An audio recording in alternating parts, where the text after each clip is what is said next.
Why, hello there. Thanks so much for joining us for the Long Comics Book Club, a bi-weekly podcast about long comics, also known as manga and graphic novels. My name is Shane, and I'm the older brother. I'm joined by Spence, the younger brother. Spence, say hello to the folks at home. Oh, hello there, everyone. Did you have a good week this week?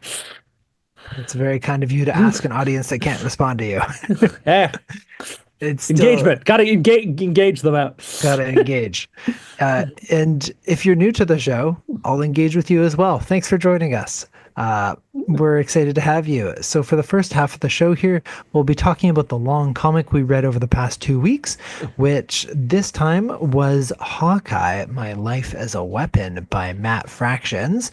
We'll talk about our reactions, some takeaways, discussion points, book club things. And for the second part of the show, we'll be chatting about some of the other visual media we've consumed recently. To make sure you avoid spoilers, we'll include time codes in the episode description. And of course, we'll end the show with Spence introducing the long comic for the next podcast, which will come out on March 1st. To be notified of when the podcast is out, you can follow our Blue Sky or Instagram at Long Comics Book Club. On that page, you can also find a link to our Discord to join in the conversation. We also have all of these links on our link tree as well. And of course, we always want to make sure to give a shout out to Vesperia Comics. Spence is, of course, the owner and proprietor of Vesperia Comics, located at 1935 West Broadway in Vancouver, British Columbia. Spence, any updates from the shop? Um, Not a ton. We were having some issues getting Viz Media comics in, so that's notably for most notably they're the guys who distribute for Shonen Jump. But that's all gone through, so there's shipment of those should be coming in the next week or two. So that's big. That's a big deal. We've discussed this on the podcast previously because Solo Leveling also falls under the Viz Media. Actually, that one, no, that one's Yen Press. That's a different one I'm having problems with. Oh, no. Still haven't figured that one out. Well, it's we're figuring out it as we go. Yeah. Well, the Shonen Jump stuff is then something to look forward to if you are interested in taking a look either in person or online at Vesperia Manga and Comics on their website. They also do have online ordering and ship Canada wide, or you can also go for pickup and you can meet Spence in person. And of course, that should be your number one place to pick up any long comics, including the one that we are going to talk about today. So we're going to jump right into it then, and let's talk about Hawkeye, My Life as a Weapon. This was written by Matt Fraction. We also have two different artists. We have David Aja as well as Javier Pulido. Yeah, and really David Aja is the one, because Javier Pulido is just the last little bit.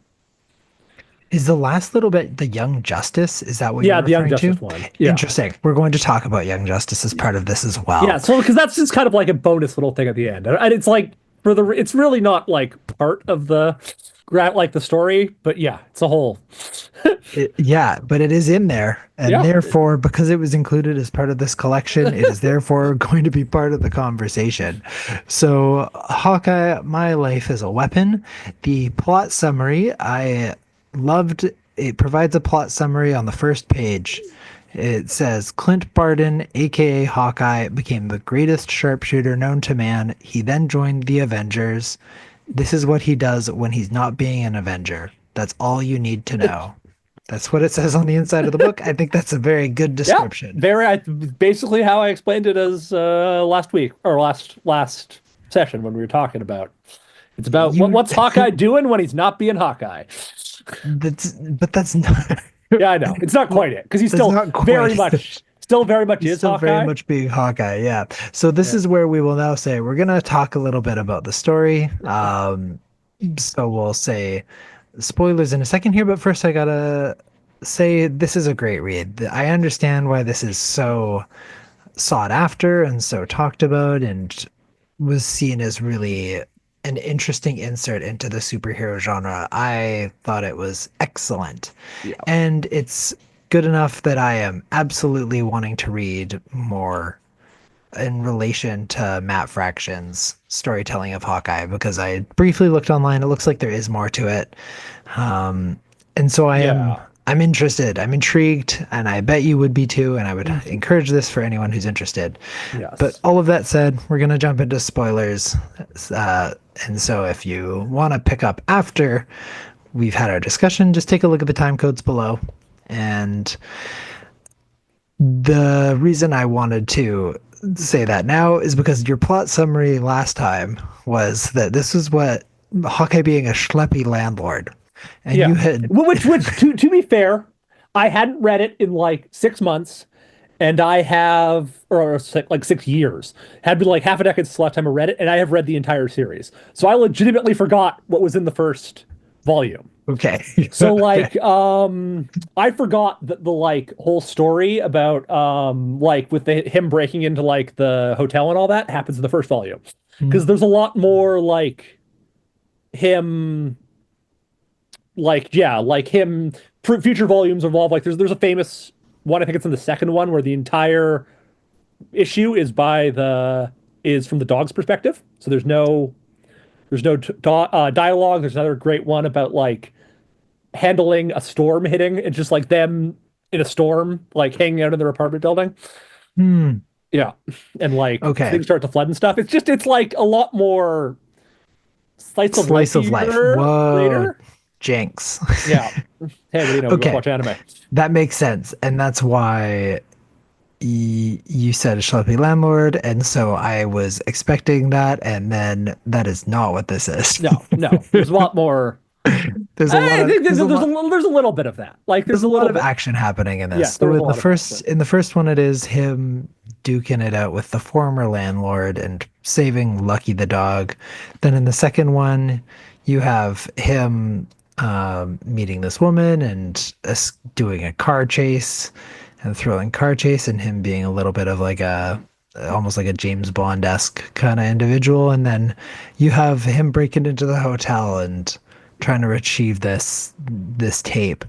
It's really a lot of what I think is great is that it's a lot of small scope stories. So I think it's somewhere between Schleppy Landlord and like Saving the Universe, where it's Yeah, like these are some small, specific events that don't have a big impact outside of this very narrow yeah. window. And that, Well, yeah. Well, like even when he's being Hawkeye, he is very much not being a part of the Avengers, which is what they talk about. Like it's still him doing like street level stuff. mhm. Yeah, I like that describing it as street level stuff because I think that is what it is, and I think that's I can understand why that's so exciting for people to read. Because when you think superhero, you think big, bombastic, superpowers, explosions, not like the sword guy coming over and shooting a boomerang arrow and knocking him out right away. Yeah, And that's fun and quirky. And so yeah. Gotta love this trick arrows. No gotta matter love what DC, Marvel doesn't matter. Whenever the trick arrows come out, you know special stuff's happening. we'll talk about that as well, I think. I think that's also interesting. So, this was our first graphic novel for our book club. What made you choose this one? I wanted to do a superhero to start with because I feel like as much as graphic novels, comic books, they're a lot more than superheroes. Superheroes are still a huge part of them, and I really feel like it would be a good thing to get started back by going back into them, but also not doing like a standard superhero. Like let's do something different. Let's and like certainly this is different. It's not like Batman beating up the Joker again, which to be fair, I love watching Batman beat up the Joker, but only so much you can do to talk about that. Hmm. Yeah, I guess that's a really good point. That these are, I guess in the hotel there's a bunch of named villains, but that it's just him dealing with thugs and just these sort of nameless Yeah, the individuals, and that the focus but is really more, it's almost like a character study through action, yeah, especially as you're getting so much first person narrative. And I think that starting out with this as a superhero story is great yeah, because I think that it's super fun. It's very conversational, and Clint is super likable. And you get the feeling that he's just a guy who's yeah, obviously has great athletic ability, but I love the way it starts. I think it's such an exceptional opener that you just have him falling out a window. We don't know why he's falling out a window. It doesn't really matter oh no, because it's the fact that he is complaining about all these things, saying like, "I'm just a guy. I don't have healing factors. I'm not magic." And then bam, he hits a car, and then it says like 6 weeks later, and he's coming out on a wheelchair. Yeah. Like, and that's great, and that's so relatable. I mean, relatable Yeah. to a degree, but it's more. It immediately paints the picture that this is a guy who is absolutely just as fragile as just any regular guy. Yeah, exactly. And then he's just hanging out with his people on Ward. the building roof, and Yeah. yeah, he's just like bored trying to shoot pennies at a bottle and it not working. Yeah. And then yeah. Yeah. Had you ever heard of Kate Bishop before? I had not, but I thought Yeah. that they did a great, and why I do like this a lot as a one shot, it's not a one shot. Why I do like this a lot Yeah. as an But introduction is, it stands on its own now. Like, interestingly enough, in terms of in print right now, only the first volume is in print, and then there's a collection of all of them in print. So the rest hmm, of them, like two through I think it was six, are no longer in print. So oh, yeah, I know, kind of weird. weird, but yeah, Yeah, so it's not a one, so it is does stand alone. And I think that that's a big part of it as well, is that I was yeah, able to not know who Kate Bishop was, not know Hawkeye's background, and then just easily get into the story right away.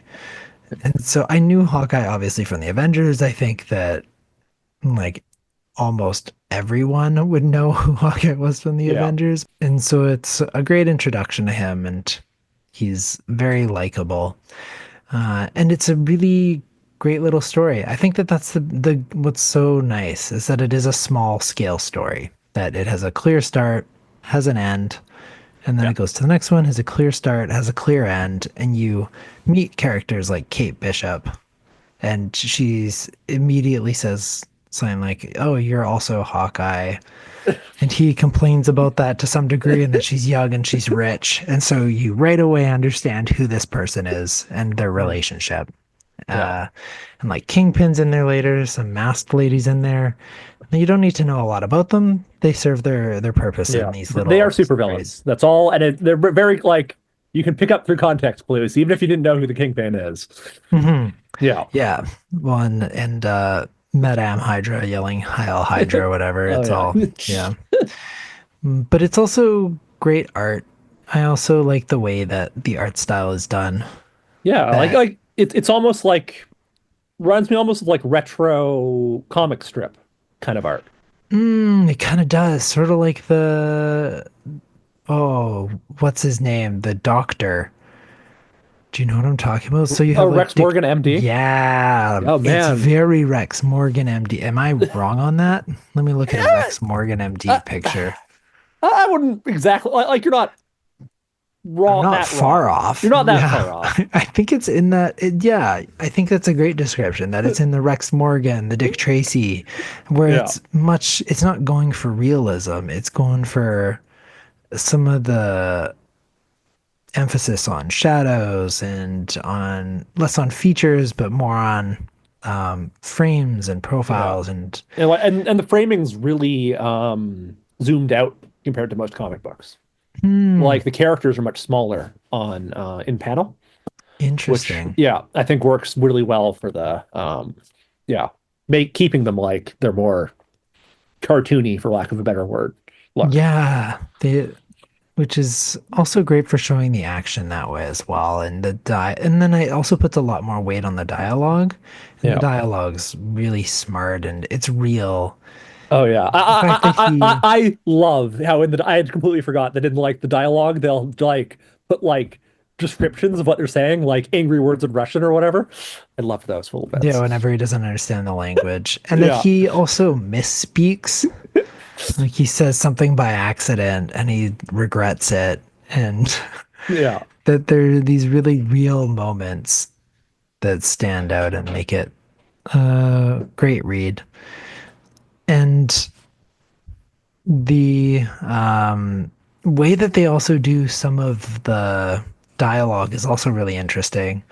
Like they have, for example, like when there's lots of cars honking, that they have all these bubbles of like honk, honk, honk, honk, and then it's all like overlapped. And then in a busy room, you have all these speech bubbles while the speech bubbles are overlapped. And there's a really cool moment of where he's shooting an arrow and Kate saying that's really cool, but it does it shows it like one letter at a time over her face, and he's focused in between. Mm, And it's these little moments to try and do not just storytelling, but also using the art to play with the storytelling that yeah. I can understand why this is different and it stands out because it makes it, yeah, pretty special. I like the comparison to the old comic strips. 'Cause especially when you even just think about the car chase is a great example where you have those racers and like the little beetles going after him Oh yeah. and they're wearing like their big helmets. Like, I don't know where they're from or what that's about, but Yeah, well, yeah, couldn't tell you. I don't reference to something, no doubt, yeah, but some kind of retro reference though, which is super fun. Main thing being that this is great. I think it's standalone's super strong. I think Kate's really interesting. She's fun and gets a good chance to be showcased as well during the hotel part as well. And I'm very curious because I think it sort of, I imagine, comes up a lot with discussing superheroes.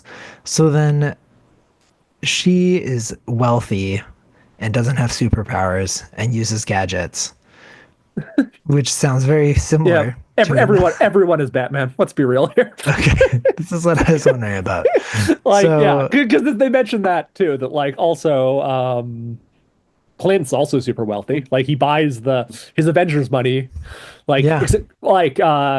the classic story, which isn't important for this at all, is that normally Hawkeye actually like used to be a circus performer and Mhm. jewel thief and stuff before he turned over a new leaf and became the Avenger that we all know.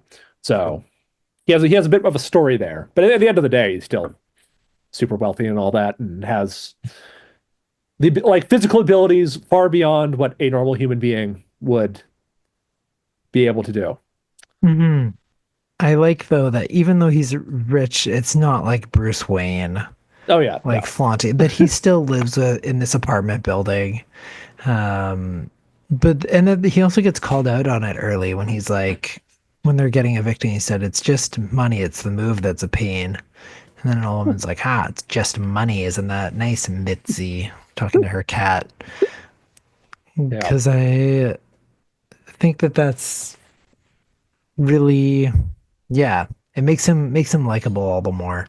That he's mhm, pretty humble, seems just wanting to hang out with his neighbors on his rooftop, buying the building up.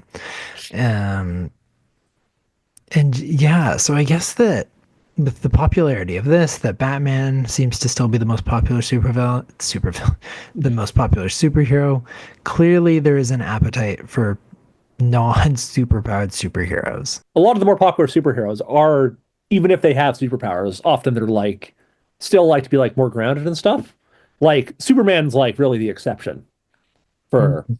like Spider-Man and stuff. Sure, Spider-Man has lots of superpowers, but most of his stories go on about the fact of like him trying to just be a normal guy and like the issues being Spider-Man brings to his normal life more than just trying to save the universe. Yeah, I had a question about that. So Clint doesn't appear to have a secret identity. He's No. just fully out, Yeah. um, Yeah. which Uh, doesn't seem to cause him too any much trouble. problems? Yeah. No. It's like Spider-Man's really the exception there. None of those characters have super secret identities. So, especially after Civil War. You remember Oh the Civil yeah. War comic where a bunch of the characters like dropped their secret identities during that period, and like Marvel kind of decided to like make secret identities much less of a thing. Where Spider-Man still keeps his secret identity, but most of the other ones, like Thor doesn't pretend anymore, Iron Man doesn't pretend anymore. Uh, Most Yeah. people know who the Hulk is now. When I said, "Oh yeah," it wasn't because I remembered Civil War. I don't think I ever, if I Oh, read that, I you had no. 100% read Civil War. I don't remember Civil War. I Yeah, just mean like that's true. And the Avengers, none of them will. Everyone knows who Iron Man is. Yeah, they don't have secret identities. That's yeah, so different. In my head, they all had to have secret identities. yeah. But I guess it makes sense. Like celebrities are celebrities. And it just turns out that Clint, as his celebrity status, is just hanging out. I guess also when you have so many superheroes running around, maybe it's not as shocking to see one in the streets or something, but Yeah, which is the extra thing because remember in Marvel everyone lives in New York, all of them. mm, Like it's the yeah, place to be. the place to be. There's like 300 superheroes just in New York. Yeah. And so you brought it up. I was going to, but now because you brought it up, how do we feel about when we look at this Hawkeye and we think about the Avengers movie Hawkeye? Because before this, movie Hawkeye kind of clown on him all the time. Yeah. He's something of a joke. Yes. Um, Guy but with bow is guy always with been. bow.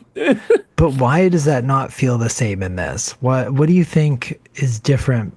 I think I have some theories, but what do you think is the difference between this Hawkeye that's likable, super popular comic, and then Hawkeye in the movies? And everyone's like, Yeah. why is he there? He's not doing anything. Which I think that's part of it. Is this isn't about the Avengers movies by their nature have to be about saving the world. Hmm. Where this is anything but. And like I know there was the Disney Plus Hawkeye show. I never watched it, so I can't say. And from what I understand, it is more like this. Hmm. Like the tracksuit mafia is apparently a big plot point uh in the Disney Plus show. So there are parallels, but I think that's the big thing. It's like Hawkeye by himself actually can be cool. Hawkeye when he has to fight Ultron just feels a little what is this guy doing here? Yeah, underwhelming. So it seems almost like Hawkeye shouldn't have been picked for the Avengers, but that's a tricky one because I could actually see an argument of not having him there. Yeah. Because it Yes. does seem like he just sort of got shuffled away, which is too Yeah. bad. Whereas if Yeah. it, Like he's like one of the two characters who's not even in Infinity War. there you go, Yeah, and it's like exactly. people noticed, but it was just like he didn't feel like he was needed to be take Hmm. part in that. Yeah, which is too bad, missed opportunity.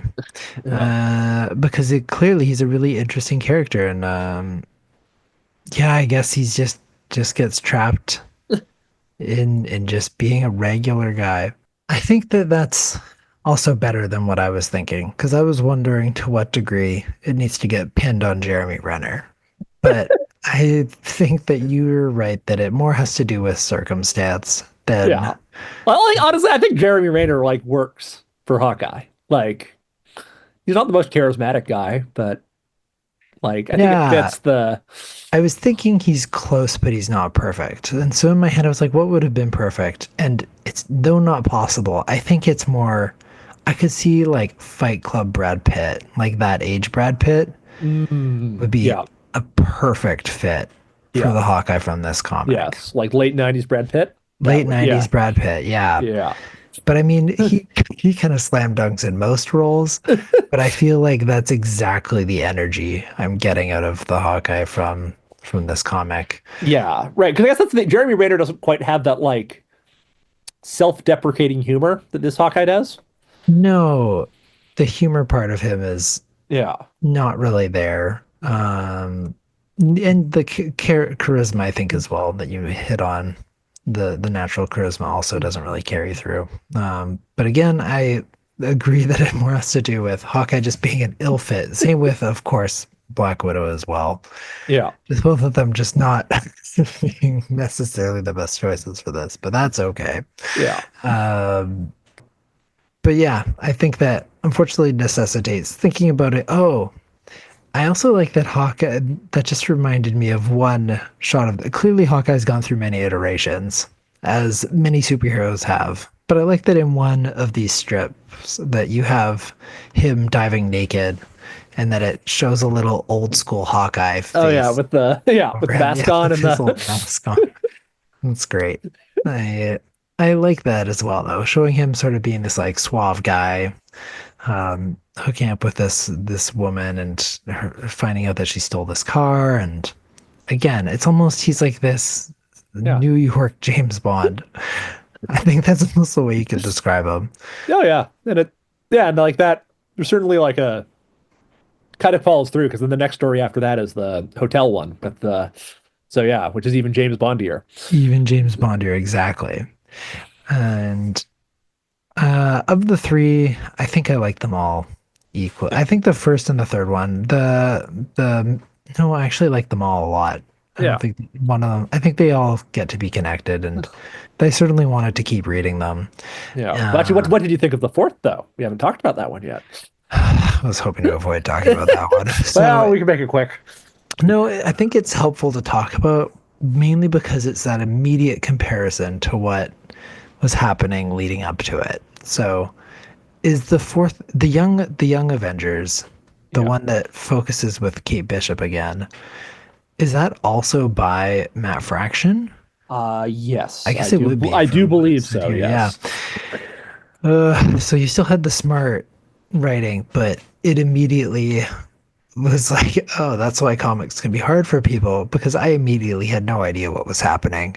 She's talking Yes. about Ronan. She's meeting with this guy named Eli. There's some sort of, I guess Hawkeye was dead at some point, allegedly, but he actually wasn't. Yeah, it's And they can't honestly stay in the Avengers Tower. this And is the it's whole like, thing. Like, I love reading comic books. I read them all the time, but often it's like I never read them as they're coming out, so often I can have a hard time remembering what time period things are mm, in. And I'm pretty sure what happened in this one. This is post Civil War when the Avengers have the U.S. government Avengers are being run by Harry Osborn, and they're all supervillains. mm, And then like Hawkeye's thing is like an underground thing of Avengers. And when I say Hawkeye, I mean Clint, because he's at this point he's named Nomad, because actual Hawkeye I thought he was is named Kate. Ronan. Oh, Ronan, right? His name is named Ronan. Okay. Captain America is Nomad. My mistake. Ugh, gross. Yeah.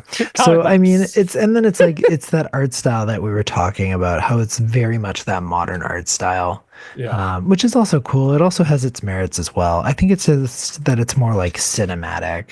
That it's And it's not as special. Like, that's true. It's not as special. It's sort of become the type cast in terms of what the art looks like.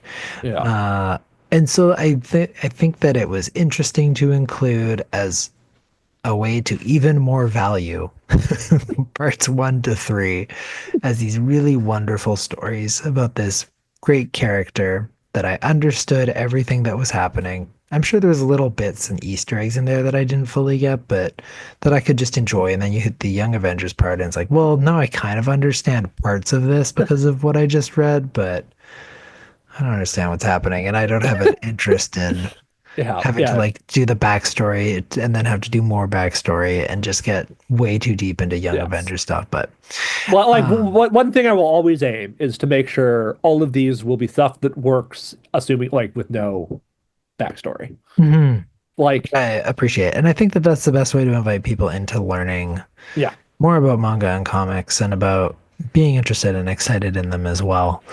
Uh, and I also would recommend this, yeah, to really anybody. I don't think it's just, I think it's a good enough story. It's accessible. It's not, I mean, it's violent, but it's not super violent.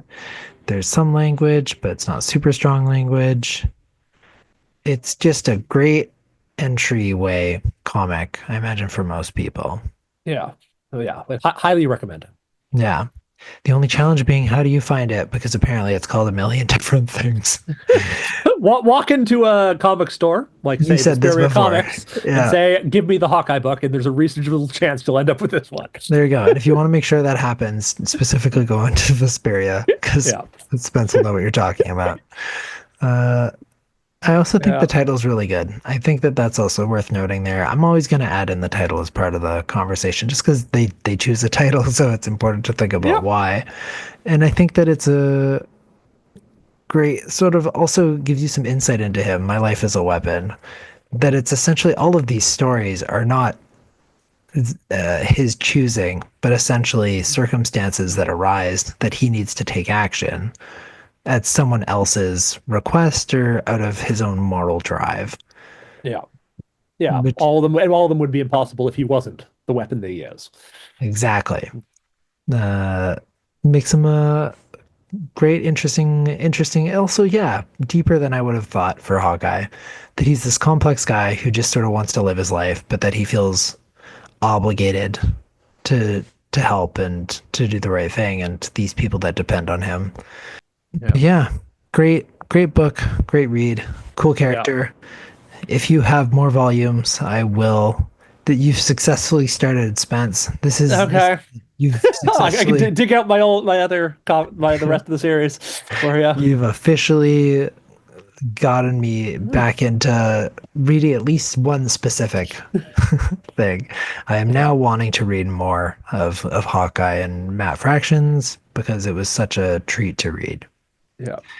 Are we done? If we're done with that, I had one random thing I wanted to ask you about.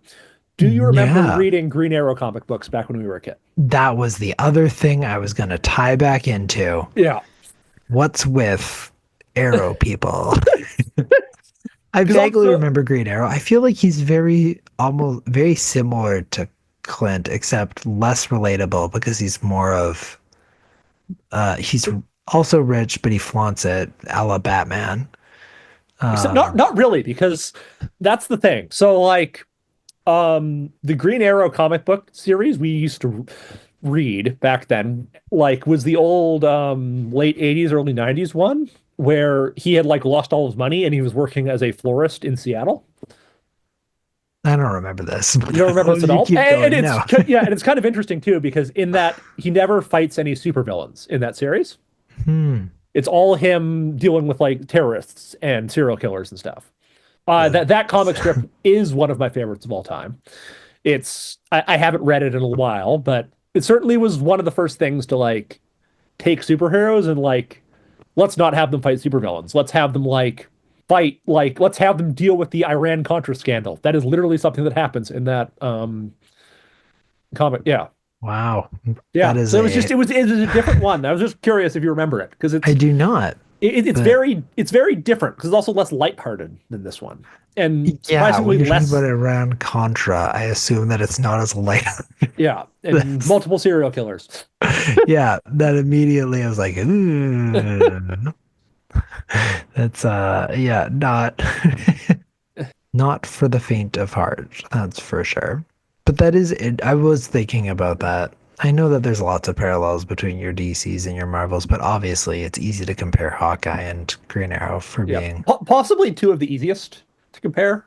Like they are literally there's lots exactly of the same. other superheroes that are very similar between the two of them. These are the ones that are like exactly the same. Yeah, there's no difference between them. They Other both than I like guess Green Arrow does wear a mask, so he's yeah, but that's another actually.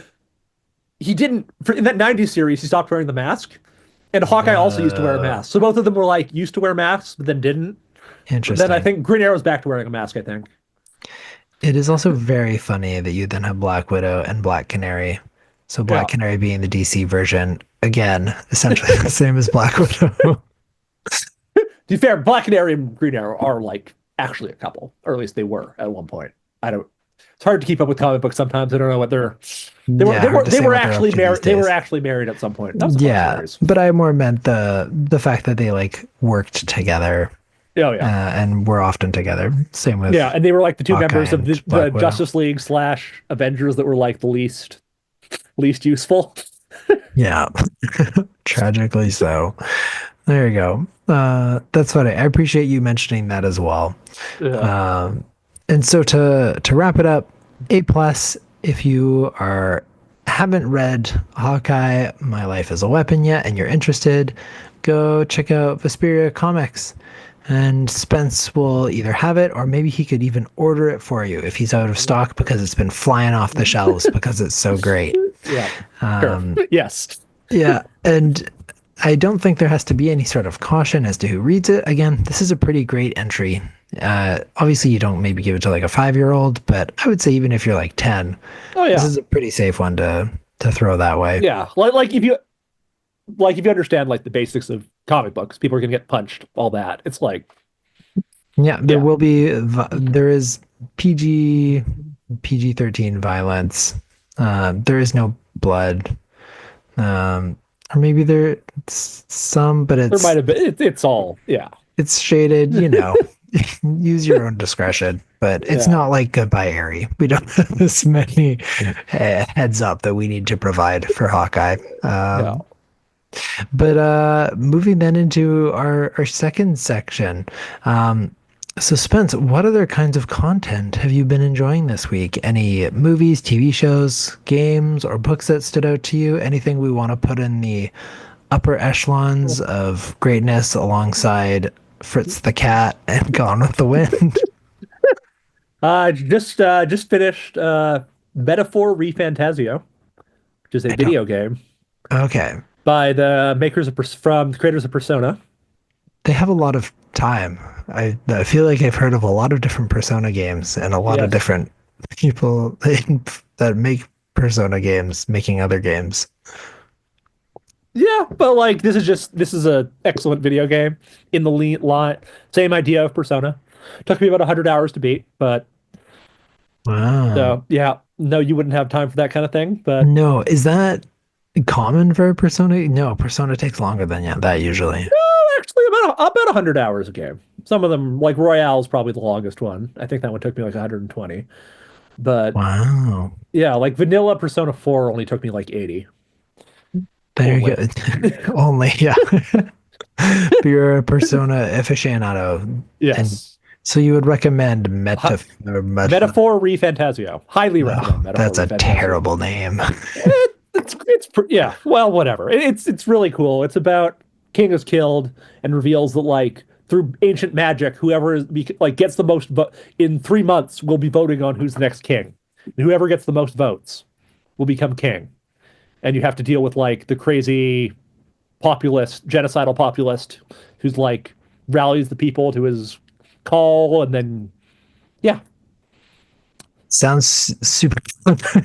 yeah, It's a political drama. It's a political Yeah, drama it video is a game. political drama. Absolutely, 100%. There you go. Okay. And if that interests you, search up uh Metafa by the people that made Persona. Yeah, That's gonna be how everyone finds it is by putting Metaf Persona, and then it'll probably autofill what the rest of it is. yeah. Uh, How about uh yourself? yeah, a couple of things. So very briefly, because I did mention it in episode one, so I have to come back to it. I did finish Squid Game 2.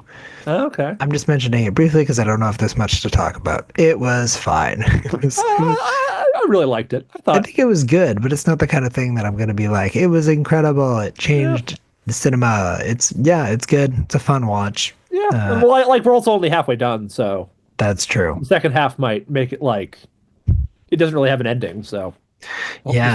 second half might make it all come back together better.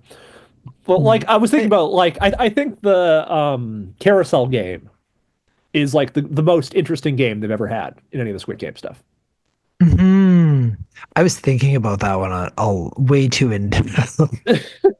That's true. I did figure out that one way too hardcore, which is what you need to do is you need to get a group of 30 people and you all line up five in a row. Well, no, you have a line of six and then you do five columns. Again, I was thinking about this one way too much because Yeah. that's the one that's most easily divisible from one through all the way to seven. Yeah, Or I no, think you can even get up away to with eight. 12 is, I think for a small group, you gotta want to go with 12 because 12 can be two, three, and four That's and that's six. true. 12 does seem more reasonable than trying Yeah, to get 30 people to collaborate. But no, I did enjoy the carousel game. I thought that one was super stressful. And yeah, that very, very clever. There was a lot of high points in it. You're right. yeah, And for some reason, like there was parts that were predictable, there was parts that weren't. For some reason, I just thought that maybe the guy wouldn't betray them at the end, and maybe they would actually yeah, make progress. But no, of course not. It's Squid Games. Everyone's yeah. gonna die. That's And how the. also like, yeah, did you not immediately recognize him as the chairman? No, I. What? No, we knew that. You see that immediately Yeah, from that's what I'm episode one. saying. So like, obviously he's gonna betray them. He's Yeah, but for some reason, just like that, he was shooting his own guys, and that yeah, he was fair. helping save him at parts. I was like, maybe he's not gonna. And it's like, no, yeah, of course. I knew Yeah, it, but at the same time, yeah. I also just think that I understand that it's probably really interesting for North American audiences if they haven't seen K dramas before, because there's a lot of good K drama aspects to this show. That yeah, because Yeah, in a similar thing, I think. Also, I think why the first Squid Game exploded so much for people who don't know anime is that death games. Like I'm used to death Mhm. games as like a relatively not common, but like a genre. But Squid Game Yeah. is for most general audiences the first time they've ever seen a death game show. Hmm. And there's some excitement there for yeah, because then you're Yeah. like, I wonder if I could survive. Yeah. That's true. Yeah, it's but yeah, certainly worth checking out, and I'm excited for part two as well. And the other thing I could go on at length about, but that I haven't mentioned yet, but that is a huge part of media that I consume is all of the different things on Dimension 20 on Dropout TV. I just finished season one of Dungeons and Drag Queens. I finished season two of Unsleeping City. I'm currently watching season three of Fantasy High. For those who are not familiar, Dropout TV is former College Humor, which is just the greatest name rebranding of all time. To go from College Humor to being Dropout is genius. But these are all Dungeons and Dragons campaigns that they film and that they have comedians participate in. Uh, and they're great for listening to. Not just they have incredible minis. They get custom minis for the big battles, but it's also just what I listen to when I have to do the million chores that I have. But I think that it's such a perfect recipe for humor because it's essentially the perfect combination of structured narrative with improvisation, with improv through randomness. And it's just so good. It's Yeah. so funny. Well, Dungeons and Dragons is great. We, Yeah, the two of us used to, back in high school, two of us played back Dungeons in and the Dragons, day. Yeah. played Dungeons and Dragons together. And even though I no longer have time to, this makes me imagine wanting to do it again. it, it's Sometimes when certainly your kids are all grown up, I'll run you another campaign. maybe, or maybe I'll get to run. This is something I was wondering. If you were given the opportunity to do Dungeons and Dragons with people, would you want to be a character or would you want to DM? Hmm. Uh, I It'd be interesting to be a character because I Mm, have in my Dungeons and Dragons history, I have primarily DM'd. Like there you go. I had a throughout university, I had a 4.5 year long campaign that I DM'd for the entire time. So I am well used to D. So it would be Yeah, honestly, I you've done. would be happy with either, but I also know It that could be DMs are fun. apparently the harder one to find. So I would probably end up being the DM. Yeah, okay. Well, if we ever end up putting together a party, I would love to try DMing. I think that'd Okay. be super fun. But yeah, absolutely obsessed Remind with me in 10 years. yeah, exactly. I'm obsessed with Dimension 20. It's great. It's Yeah. so funny. The single greatest character I've ever seen in any story is in season two of The Unsleeping City. I mentioned this to Spence that it's like Dungeons and Dragons in modern day New York, and they come across Molgoth, who who makes a pact with a demon inside of Hot Topic. And he becomes Edgelord Dark Paladin. And every fight, he's wielding his Cloud Buster sword and like doing Dungeons and Dragons stuff. And every fight he goes, I'm gonna let loose just this one time. Every single fight. It's incredible. Yeah. I've Yeah. often thought it would be a fun campaign idea to see make every player play as the worst player they could like be the worst possible player they could be. Yeah. So you The like with the worst most like possible character. edge lords and all the like every type of yeah. Yeah, it's great. There's I mean that's one of the other ones that they have in Fantasy High is they have the cleric that stops believing in her god, which isn't great. So then she creates a new god herself, and then she stops believing in that one. And now in season three, the next god she's on is understandably very angry with her. And so I'm on the episode where she's in conflict with her god right now. Because, you're doing a terrible job as a cleric if you don't have a power to worship and actually get your divine powers. But Yeah. I digress. Yeah, lots of great stuff from this episode. Whether it's that you want to read Hawkeye, My Life as a Weapon, check out Squid Game 2, check out by Persona Metaphor people. ReFantazio. Or maybe you're also interested in listening to some Dungeons and Dragons with the Dimension 20 crew over on Dropout TV. Lots of cool things to check out. But I'd say we're now winding down towards the end of the episode. But of course, we need to introduce what's next on the reading docket. So, Spence, what do the fine folks at home and I get to look forward to reading next? Okay, so yep. So we're going back into the manga. And this time we'll be doing so it'll just be the first volume of a longer series, but I figure and let's get in what's everyone's looking like. It's going to be the next big anime of the spring season. Will be is let's read that ahead of time. So we'll be doing Witch Hat Atelier for our Which hat? Witch Hat Atelier. Which hat are we talking about? Madame Okay. Hush. Yeah. Okay. Which Hat Atelier? Yeah. So Interesting. And this is a manga. this is Which a manga. Hat Yeah. So it's a Atelier? manga. It's a pretty long running one.